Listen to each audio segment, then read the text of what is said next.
Hey everyone, Billy here. The cornerstone of Western security for 77 years has just shattered.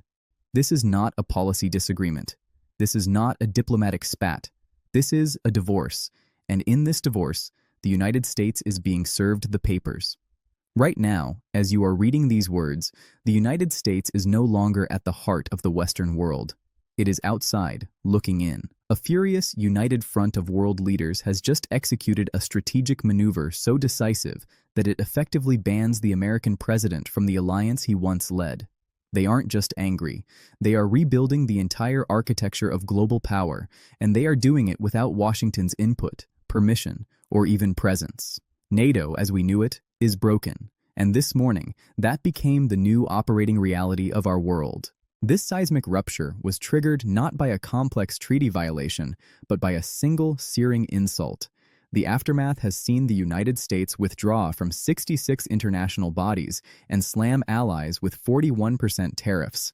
And now, those allies have retaliated with the most powerful weapon of the 21st century, a trade deal. They have not just turned their backs, they have built a new economic and strategic superhighway that deliberately bypasses the United States. In this report, we will expose the exact terms of the historic EU-India Pact signed today, decode the explosive comments that caused this final break, and project the terrifying future of an isolated America. This is the story of how the West left the United States behind. To understand the triumphant handshake between Ursula von der Leyen and Narendra Modi in New Delhi today, you must first feel the cold fury in the offices of London and Berlin. The breaking point arrived last Thursday on American television. In an interview, President Trump, defending his threats to leave NATO, made a claim that rewrote history and desecrated memory. He stated that America's allies, the United Kingdom, Canada, Germany, Poland, stayed a little back, a little off the front lines in Afghanistan, while American soldiers did the fighting and dying. The reaction was not diplomatic, it was visceral. In London, British Prime Minister Sir Keir Starmer did not issue a measured statement.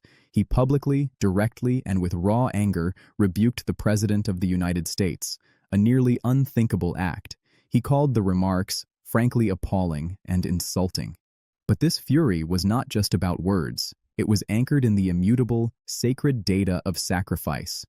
Let's state the facts that made this insult so unforgivable. The United Kingdom lost 457 service personnel in Afghanistan. Canada lost 158. Germany lost 59. Denmark, per capita, suffered some of the heaviest losses of any coalition nation. These soldiers did not stay back. They fought and died in the bloody terrain of Helmand and Kandahar, in the same firefights, under the same sun, alongside American Marines. Their blood soaked the same dust. In Berlin, German Defense Minister Boris Pistorius took the extraordinary step of breaking diplomatic protocol. On national television, he demanded an apology. It is just not right, and it is disrespectful to talk about the dead of your allies in that way, he stated. To claim something else today is simply not true. This transcends hurt feelings. This is the disintegration of trust, the very foundation of the NATO alliance. Article 5. The solemn vow that an attack on one is an attack on all is not a legal contract. It is a bond of brotherhood. It relies entirely on the belief that every nation honors the sacrifice of the others. When the American president dismisses the blood of British and German soldiers as cowardice, he is not being impolite. He is declaring, for all to hear, that he sees their alliance as worthless. He is telling them their sons and daughters died for nothing. Europe's response was not just a storm of press releases. It was a chilling, strategic awakening. Leaders in Berlin, Paris, and Brussels realized the Trump phenomenon was not a passing storm to be weathered. It was a permanent climate shift they must now survive. A simple, horrific calculation took hold. If he does not value our blood, he will never protect our borders. This realization acted like a defibrillator on European foreign policy. Overnight, slow-moving, years-long trade negotiations with India were jolted into a frantic, determined sprint. With NATO's heart frozen by distrust and the transatlantic trade bridge ablaze under American tariffs, Europe needed a new anchor. It looked east and found the world's largest democracy, India. And so today, on January 27, 2026, history pivoted. While Washington was consumed by internal debates, Brussels and New Delhi finalized the EU-India Comprehensive Partnership, a deal 2 decades in the making. The European Commission is calling it the mother of all deals. They are understating it. This is not a trade adjustment. This is the economic and strategic integration of the Eurasian supercontinent, and the United States is not on the guest list. Here are the concrete, transformative terms released this morning. It creates a seamless free trade zone encompassing over 2 billion consumers. It eliminates tariffs on 96% of all European goods entering India. This is monumental. India is historically one of the world's most protected economies. For Europe, they didn't just open the door, they removed it from its hinges. Let's take the iconic example, the German automobile. For decades, selling a BMW or Mercedes in India meant facing a prohibitive 110% import tax, making it a luxury for the ultra-wealthy only. Under this deal, that tariff plummets to 10%. This is a lifeline for Volkswagen, BMW, and Mercedes, who are simultaneously being strangled by Trump's tariffs in the U.S. market. They are not just finding a new market, they are strategically swapping the stagnant, hostile American consumer for the booming, hungry Indian middle class. The deal is breathtaking in its scope. Indian tariffs on European wine, 150%, are slashed. Tariffs on machinery, 44%, chemicals, 22%, and pharmaceuticals are eliminated. In return, India gains tariff-free access for 99% of its exports to the wealthy EU market. Overnight, Indian textiles, leather goods, and jewelry, industries employing tens of millions, have a tax-free superhighway to the shops of Paris, Milan, and Berlin. The timing is a masterpiece of geopolitical jujitsu. It is a perfect pincer movement. Just as Indian exporters face new U.S. reciprocal tariffs of 25 to 40%, the European market swings wide open. Just as European manufacturers hit a 15% wall in the U.S., the gates to India's 1.4 billion consumers are thrown open.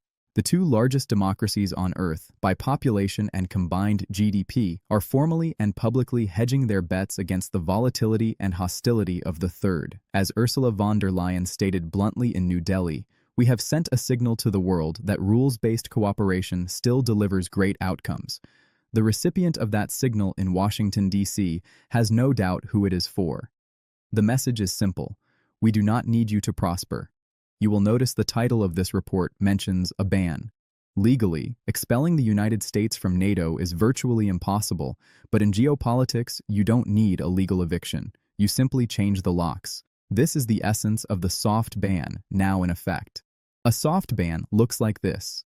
Intelligence sharing slows to a cautious trickle because the trust is gone. Global supply chains are silently rerouted away from American ports. The G7 summit becomes a G6+1, where the real agreements are sealed in hushed conversations before the American president enters the room. We are witnessing this soft ban unfold in real time. As Europe and India merge their futures, the United States is retreating into a defiant and lonely isolation. President Trump has launched his Board of Peace, an alternative forum that includes Vladimir Putin but excludes the leaders of Britain, Germany, and France. He has formally withdrawn the U.S. from 66 international organizations in a single year. The result? The world is moving on. It is not waiting for permission. Consider Europe's long-dormant dream of strategic autonomy, the idea it could defend itself. For years, it was a buzzword. Today, it is a desperate survival strategy. The EU-India deal is not merely about commerce. It contains a massive, groundbreaking chapter on defense and security cooperation. They are not just trading cars and wine. They are coordinating on maritime security in the Indo-Pacific. They are aligning cybersecurity protocols. They are discussing the very topics that, for 70 years, were discussed exclusively with Washington. India, too, is making a historic pivot. It was a cornerstone of the Quad, US, India, Japan, Australia, designed to counter China. But with the United States becoming an unpredictable partner, slapping tariffs on Indian goods and threatening visas, India is diversifying. New Delhi is betting that a stable, rules-based partnership with Europe is a safer long-term investment than a turbulent marriage with America first. So, what does this mean for you and for the American economy? The price of isolation is steep and specific. The administration argues that tariffs will spark a great rebuilding, bringing factories home.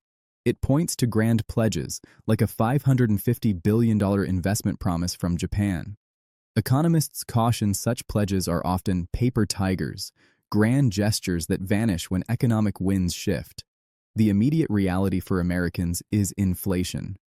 A 25% tax on a vast range of imports makes prices soar, but the greater, more existential threat is market access. American farmers, the soybean growers of Iowa, the corn producers of Nebraska, built their livelihoods on exporting to the world. Now, as Europe and India erase tariffs between them, those farmers are locked out. A French farmer can now sell wheat to India tax-free. An American farmer must pay a tariff. The choice for an Indian buyer is simple, and it is not American. This process is called trade diversion, and it is the silent killer of economic superpowers. The EU-India deal grants European companies a first-mover advantage in a market of 1.4 billion people. By the time the US attempts to negotiate its own deal, the shelves in Mumbai and Delhi will be stocked with German engineering, French fashion, and Italian food. America is losing the market of the future because it is obsessed with the grievances of the past. The projections are stark. By 2030, trade on the EU-India corridor is set to double. US-European trade, meanwhile, is forecast to shrink by 15%, choked by the tariff war. This is the quiet, inexorable math of decline. You do not lose superpower status in a battle. You lose it when everyone else decides to do business without you. We cannot discuss this rupture without addressing the surreal yet critical Greenland crisis.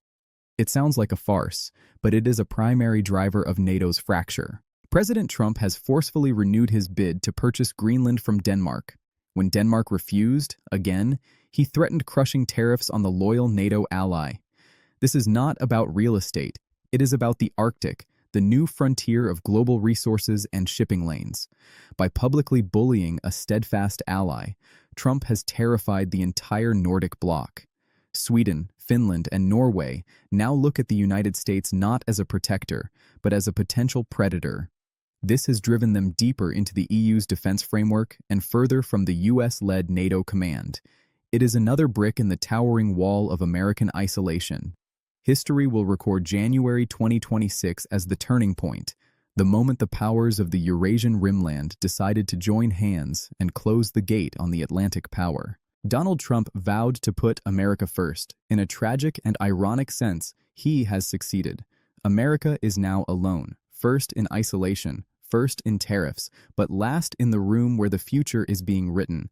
The ban is not official. No parchment exists expelling the United States from NATO. But when your allies build a new world without you, when they sign the most ambitious deal in history while excluding you, when they demand an apology for your insults to their war dead, you are left with one haunting question.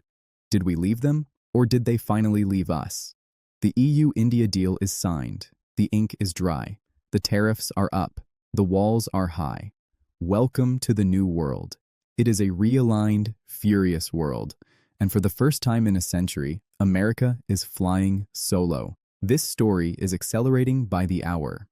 The full ramifications of this geopolitical divorce will take months to materialize. The US response, likely a new wave of tariffs, is expected within days.